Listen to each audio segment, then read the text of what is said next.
Question تھا ہمارے نزدیک لفظ فارغ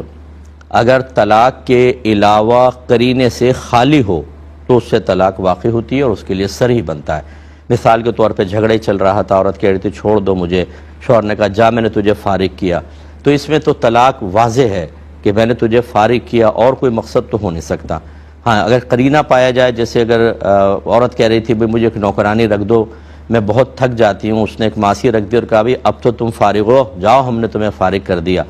تو یہ ایک قرینہ ہے اس بات پر کہ یہاں طلاق مقصود نہیں بلکہ کوئی اور بات چل رہی تھی۔ تو ایسی کسی اور بات کا قرینہ موجود نہ ہو، علامت اور نشانی موجود نہ ہو تو پھر طلاق پڑتی ہے، تو اس لفظ سے ایک طلاق۔ دوسرا جو لفظ چھوڑنا ہوتا ہے یہ باب طلاق میں صریح ہوتا ہے، لہذا اگر شوہر نے کہا میں تمہیں چھوڑتا ہوں،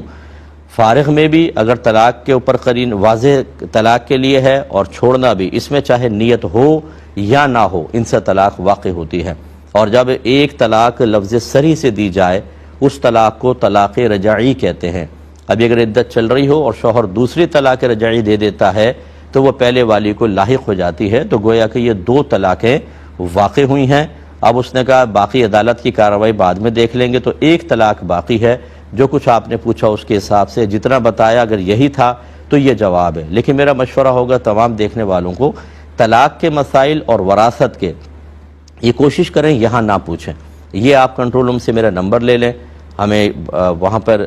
لکھوا دیں پورا سوال، یا میرا نمبر لے لیں، پھر مجھ سے آپ رابطہ کر لیں، یا اپنے جو قریبی کوئی اہل سنت کا دارالعلوم ہو جہاں دارالافتاء موجود ہو، یہ مسئلے وہاں لے کر جائیں اور ان سے ریٹن فتویٰ لیں،